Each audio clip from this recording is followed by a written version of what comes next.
Vale, vale, buenos días. Buenos días a todos, a todas. Bueno, soy Álvaro Zuleta, dirijo una ONGD en Madrid, en España, fundamentalmente en Madrid y en la Comunidad Valenciana.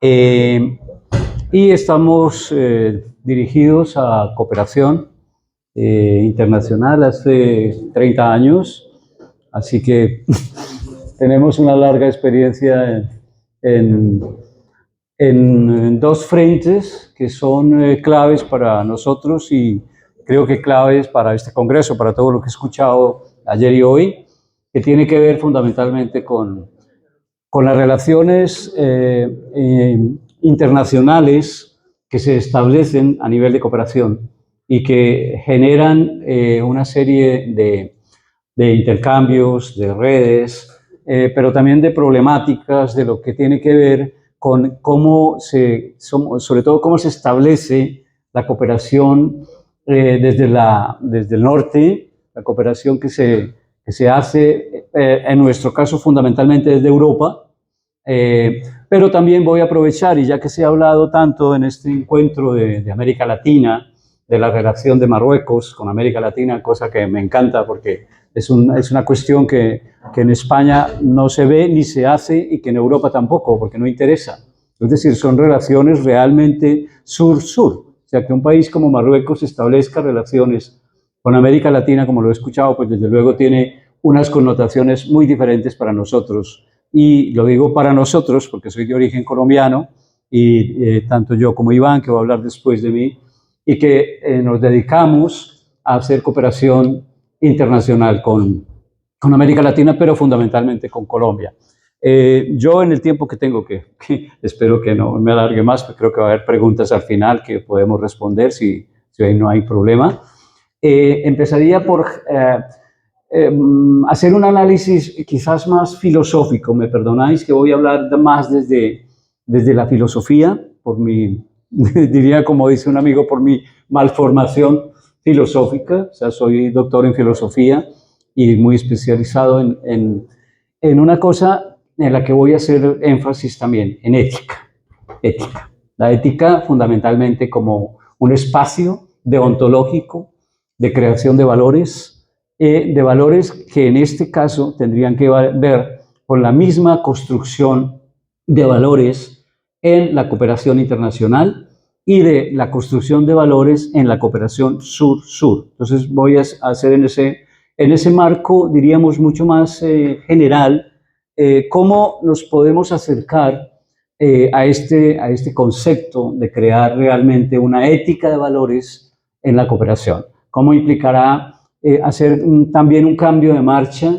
Porque yo creo que también el sur global está ya un poco cansado de que casi todas las coordenadas se manejen desde el norte en todos los niveles, no solamente en niveles económicos, sino en niveles culturales, en niveles ideológicos, ahora en niveles de comunicación. O sea, para nadie es el secreto a voces de que por ejemplo, Donald Trump le ha dado tanta fuerza a un personaje como Elon Musk para crear una comunicación internacional en contra de diría yo casi ya entrando en tema, en contra de los pobres del mundo y en contra de los pueblos del mundo que el capitalismo avanzado en el siglo XX, denominado por nosotros neoliberalismo, ha impuesto a través, después de la Segunda Guerra Mundial,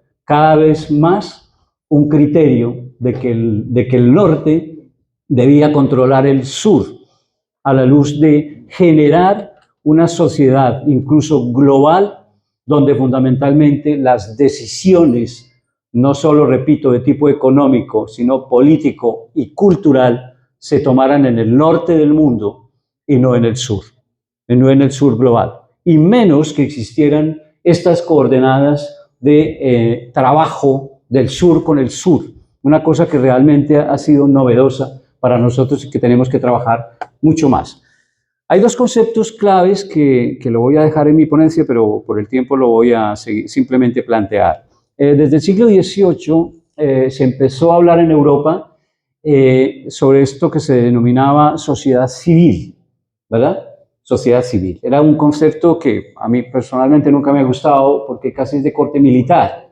Es como si los militares hubieran establecido una sociedad oficial estatal frente a una sociedad civil, que sería la sociedad como tal, y que esa sociedad civil, que además es una sociedad que se volvió mundial, que implica que tengamos maneras de controlar el mundo social independiente de otra cosa que también la quiero dejar en la mesa, que es también lo que hizo Europa y lo que se consolidó desde el siglo XVIII hasta ahora, que fue fundamentalmente el Estado, ¿vale? El Estado moderno, el Estado moderno. O sea, no sé si recordad, bueno, hay toda una historia, sobre todo de tipo europeo, de cómo se fue consolidando el cambio de los regímenes más monárquicos, incluso monárquicos de corte más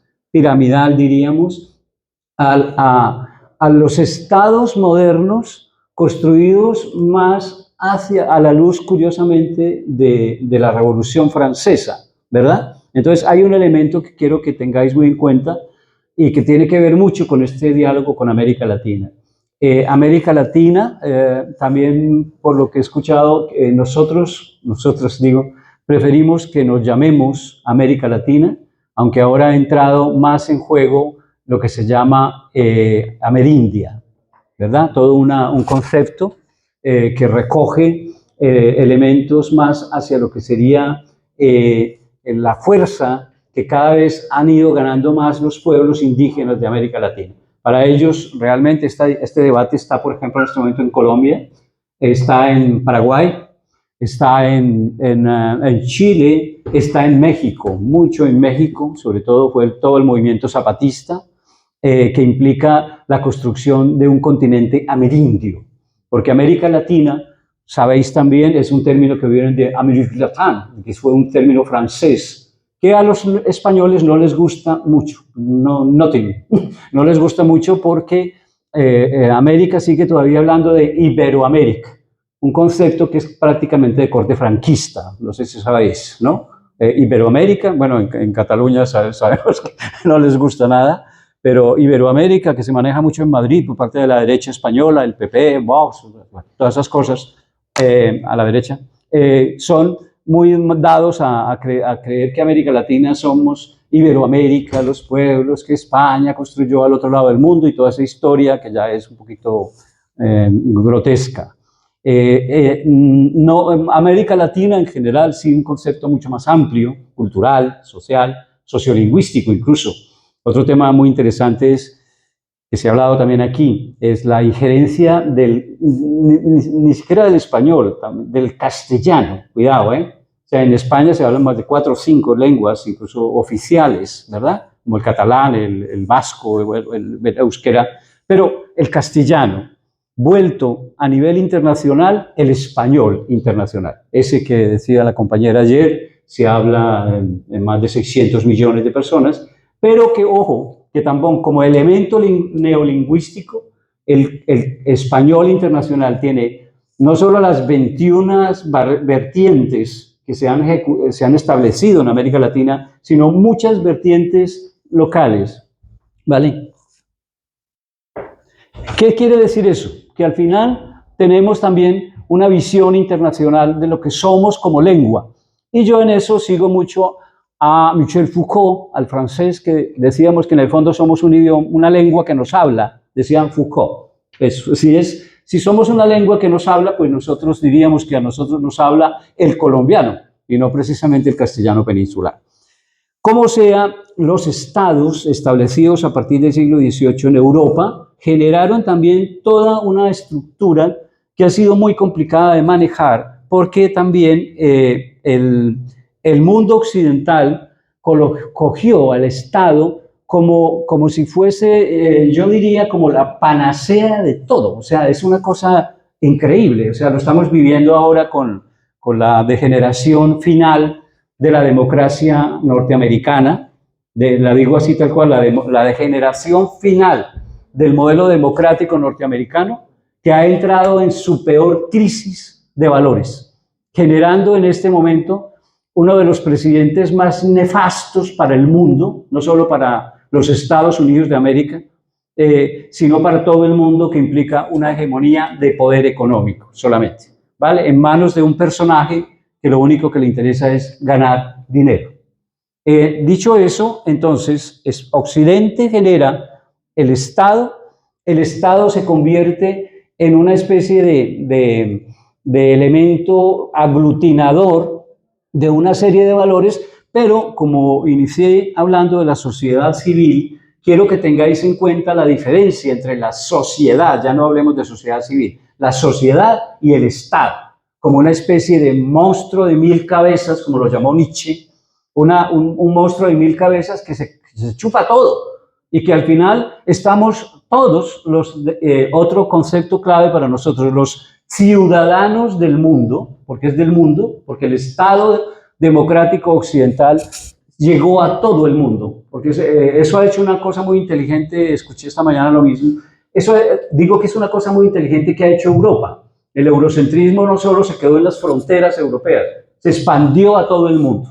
Y que tenéis tiempo, leer alguna vez Arnold Toynbee, la tercera ola y estas cosas que eran muy interesantes para ver cómo el Estado se volvió el Estado global.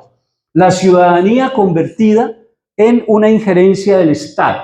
El Estado está interviniendo en casi todos nuestros actos. Ojo, hablo del Estado neoliberal, entre comillas, democrático, que se instauró hasta en nuestra vida privada. Ahora estamos vigilados por el poder del Estado, incluso en nuestras vidas cotidianas, en nuestras casas. Además, ahora con los móviles y con todo lo que implica esto, sabéis a dónde hemos llegado. O sea, un mundo totalmente que nos están grabando, incluso en este momento, posiblemente no solo me está grabando así para transmitirme a las redes de Acapulco, sino que me están grabando, porque se lo dije, si no, bueno, es a todo el mundo, porque es una barbaridad.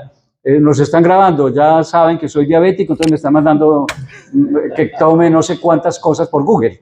Entonces, que al final somos una sociedad, como habían dicho los teóricos, incluso europeos, una sociedad totalmente vigilada y controlada. Pero quiero dejar en juego lo del Estado, porque es muy interesante también entrar en ello. Y ahora, el modelo democrático, digo, ha entrado en crisis en todas sus vertientes. Estamos viviendo un momento que yo no sé si somos conscientes del momento que estamos viviendo. Después de que el señor Trump, en el mandato anterior, invadió el Congreso de los Estados Unidos a través de una horda salvaje, sí, el salvajismo, ese día se acabó la democracia.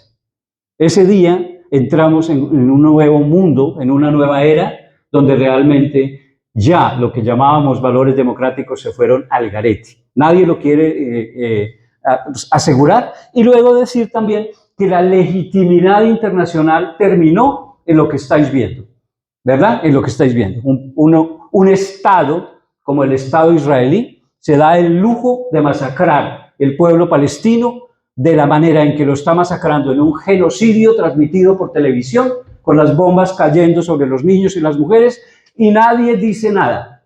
Nadie. Naciones Unidas se quedó. Gracias.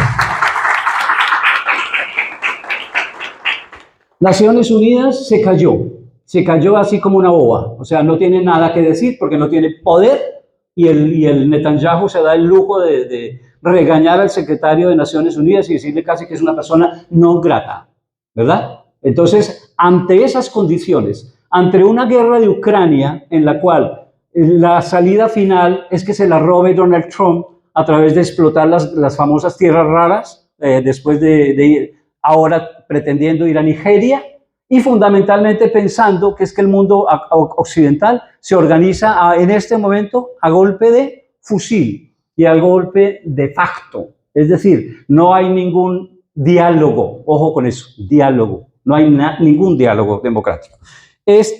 Los grandes problemas de desigualdad del mundo, tú me dices cuándo porque yo me le algo mucho, los grandes problemas de desigualdad del mundo vistos de esta manera terminan siendo fundamentalmente problemas que, reitero, deben ser manejados y controlados en lo posible, diríamos, desde el sur-sur global. Es muy importante para nosotros, ojalá podamos establecer no solo estos encuentros de tipo académico, de tipo diplomático, cultural, de intercambio de saberes, de intercambios culturales, de intercambio de tradiciones, como lo he escuchado, muy bonito. O sea, el intercambio de tradiciones culturales entre el mundo árabe, el mundo marroquí, el mundo africano, el mundo latinoamericano, que permita fundamentalmente, y voy terminando, que el denominado tercer sector, eso que se ha denominado entidades sin ánimo de lucro, tampoco termine siendo un negocio a manos del capitalismo global.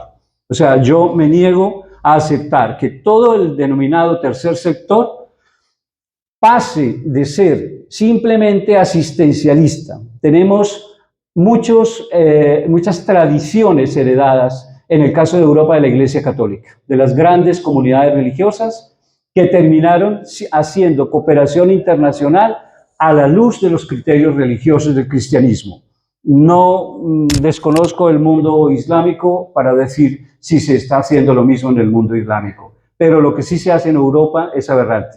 Nosotros no necesitamos que los pobres, para salir de la pobreza, sean evangelizados a la luz de Cristo. Así lo digo tan sencillo. Eso lo siguen haciendo a través de Cáritas, de Cruz Roja, de ACCEN, de Plan International, de Save the Children, de Acción contra el Hambre, de las grandes ONGs que terminan lucrándose incluso del negocio de los pobres. Digo yo que es las empresas dirigidas a los pobres, para que los pobres sean atendidos en la medida en que se puedan atender los pobres a la luz de las denominadas entidades del tercer sector. Pero, dame medio minuto, vale. Pero los pobres, no, digo una cosa también que es un poquito fuerte, los pobres no hacemos verano, es decir, no somos las golondrinas que hacen verano el tercer sector. Nosotros podemos ejecutar proyectos. La ONG que dirijo puede paliar un mínimo de pobreza en el denominado mundo en desarrollo ya, por ejemplo, de América Latina. Pero realmente terminamos pensando que esto requiere un cambio cualitativo que implique fundamentalmente, desde luego, una lucha contra los poderosos del mundo en la manera en que se controla el poder económico del mundo.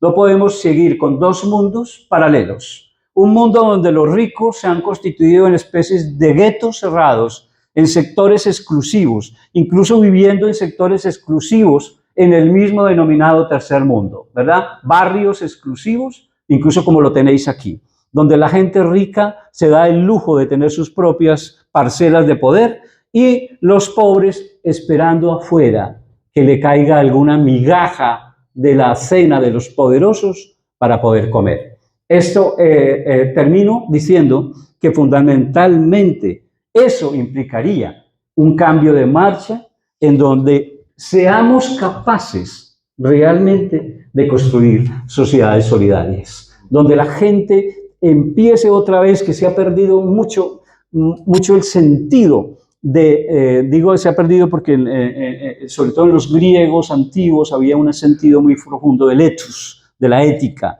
de los valores simplemente humanos, donde nosotros nos pongamos en la piel del otro y seamos capaces realmente de ser solidarios con los demás, no, y lo digo con todo respeto y con todo cariño, no por la luz de una religión, ni por un sentimiento religioso, ni por un sentimiento moral, sino por un sentimiento ético, de valores, de que yo me puedo poner en la piel del otro simplemente porque el otro es también un ser humano como yo.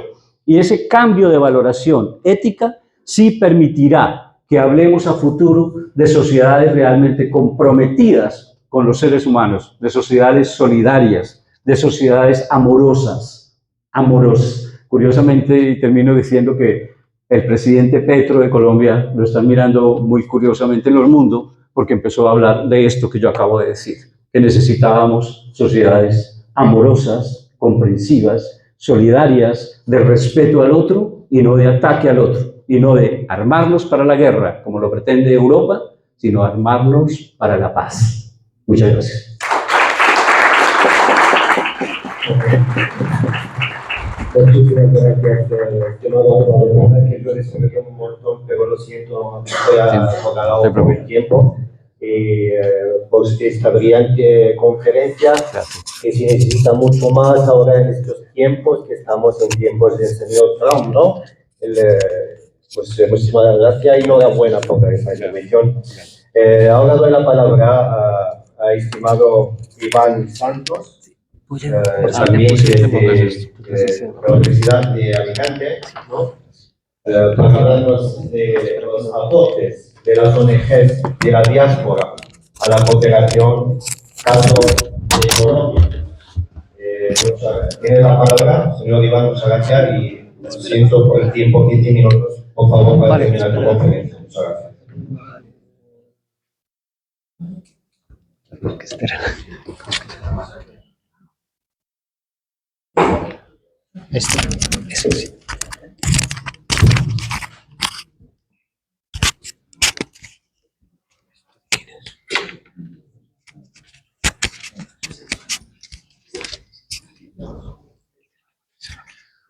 Bueno, buenos días. Se ha hablado de varios países. Bueno, de Colombia solo una intervención sobre el caso de una periodista que